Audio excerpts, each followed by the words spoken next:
All right, so if you guys didn't already know, I'm a huge fan of the Nike technology known as Zoomx. However, I think there are a couple things that Nike did wrong with this technology that I hope to cover in this video.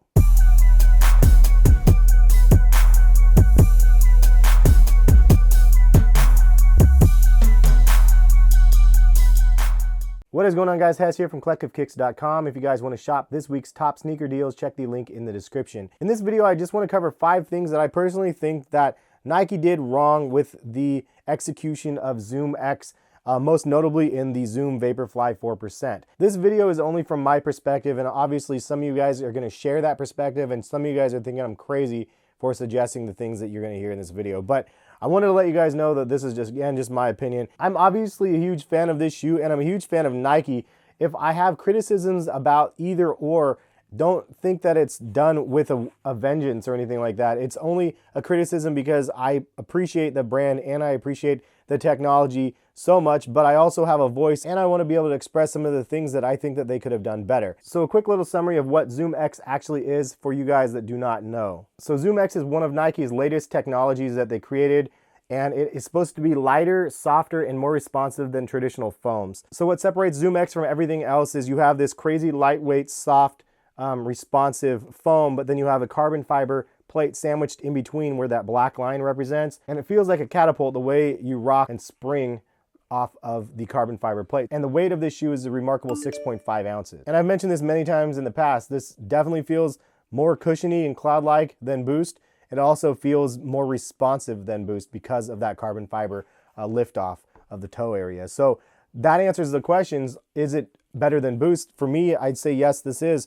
But there's a couple things that they executed poorly on the shoe, and that's what I wanted to get into in this video. So without waiting any further, let's go ahead and get into the top 5. So the number 5 spot just goes to the fact that they actually just named this Zoomx. I don't understand why they named it Zoomx. There is no zoom in this shoe.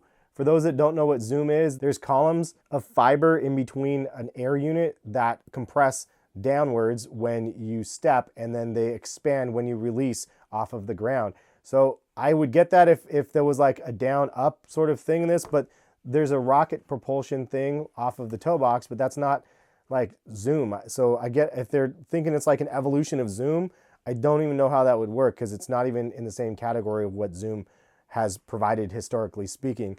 I think that the naming convention of this was just terrible. I think that they should have gone with something completely new and in a completely different direction because Zoomx made no sense to anybody that's an actual consumer of Nike products and knows what Zoom is. The other thing is that they also didn't brand it anywhere on the shoe. There's nowhere that I could see on the shoe that says this has Zoomx. Like it says 4% faster, engineered to exact specification of world-class runners, making runners faster. We get it, it's called the Zoom Vaporfly 4%, but it doesn't say Zoomx anywhere on the shoe. Which is a lead into the number 4 spot on the countdown, and that is that the knockdown versions look too similar to the real thing. Like this is not the same shoe. For those that don't understand the difference, this is the Zoom Fly SP, this one is the Zoom Fly, and then this one is the Zoom Vaporfly 4%. But this and this look really close to the same, especially if you look at the midsole design and the midsole shape. Like it looks almost identical, right? This says Zoom Fly. But to lead to the confusion, these midsoles look very similar together, but they're completely different materials made from both. And as I mentioned previously, there's no branding on this one that tells you that this is actually different than this one. So the average consumer, even after I've done these videos 1,000 times over, people are grabbing the Zoom Flies and saying, thanks for telling me about the Zoom Fly. It really is good stuff. But I've been talking about the Vaporfly 4%. Which is a $100 difference. These are $150, these are $150, and these ones are $250 with Zoomx. These are the only shoes on the market with Zoomx as of right now. And to add to the confusion, in 2018, they have a new street version of the Zoom Fly, and it looks similar to the one that the marathon runner ran in Breaking 2, where he broke the 2, not the electric boogaloo, the other one, where he basically ran under a 2-hour marathon. They look exactly the same, but the difference is the ones that are being released don't have Zoomx. When I found that out, I was so bummed. It's just mass confusion, and definitely the thing that sets this shoe apart from the rest is that midsole.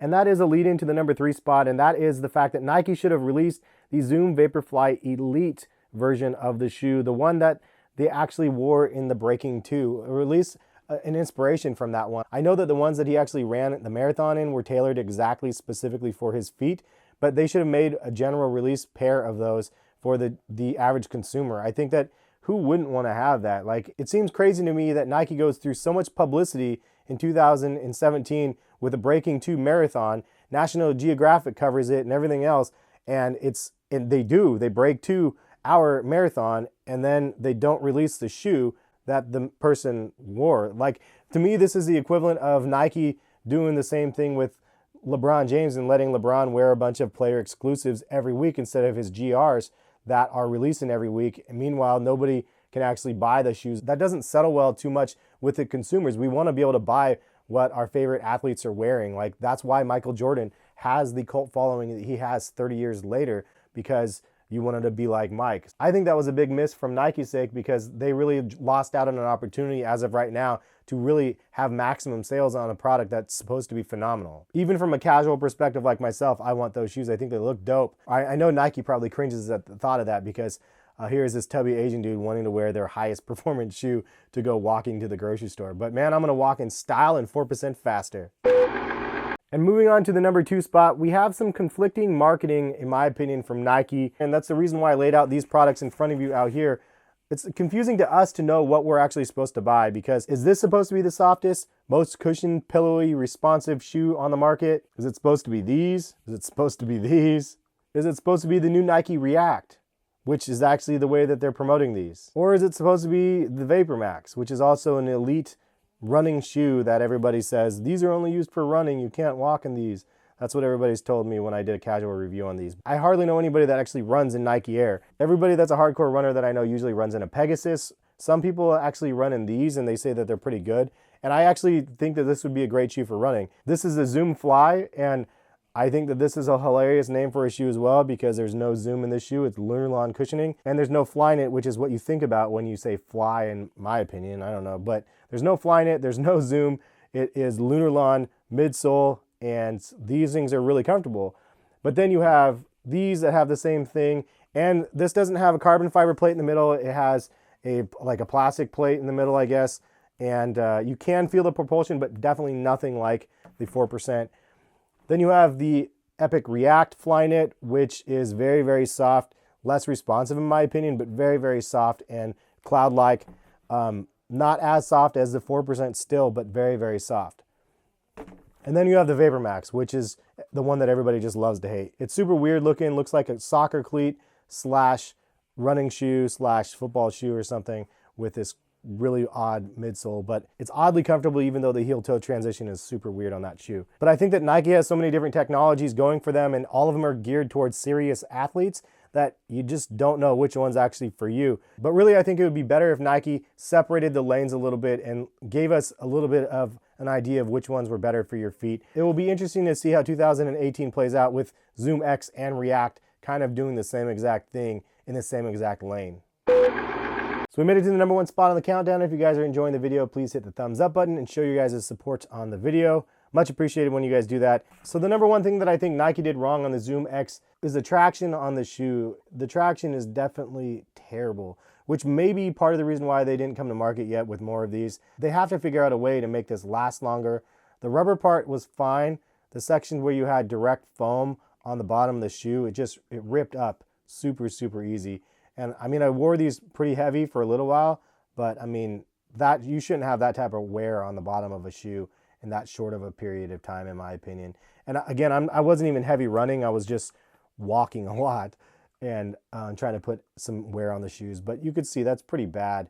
And that shows that they're not very durable. And when you're paying $250 for a premium product, that doesn't give you very premium results. A lot of people are going to make up reasons why that is the case, but in my opinion, they should just engineer the product better so it provides the maximum amount of cushioning and responsiveness that Zoomx can deliver, but also covering the traction of the shoes, so it's not a one and done sort of deal with these, especially at that price point, because you can buy like $60, $80, $100 shoes that last you 3 times longer than this would last you, and you're paying way more for these. So that, I think that was a big miss. Hopefully that's something that they can fix. I'm honestly excited about the technology because I really think it's awesome, and I would love to see it integrated into a casual shoe in some way, shape, or form. I'd love to see it with a different type of upper. And I don't know, I'm just a big, huge fan of what Zoomx actually offers. And I know that this video is more of a criticism of what Zoomx is, but the reality is I feel like I'm kind of on the inside track right now because I've actually been able to experience it and a lot of people haven't. And I think that once people actually do experience it, once they maybe correct some of these things that I mentioned in this video, I think that they're going to have a grand slam on their hands. I really do think they have something amazing though, and you get that feeling the very first time you put on like an Ultra Boost. Like that, I get that sensation from these shoes. They're oddly different, but just amazing at the same time. So that's kind of my top 5 of what Nike did wrong with Zoomx so far. Let's see what happens in 2018 though. Hopefully you guys enjoyed the video, and if you guys would like to subscribe to the channel, hit the subscribe button, notification bell if you want to be notified when I post. And then if you guys want to click any videos on the screen at this time, feel free to do so, and have a good rest of the day. Thanks for watching, guys. Peace.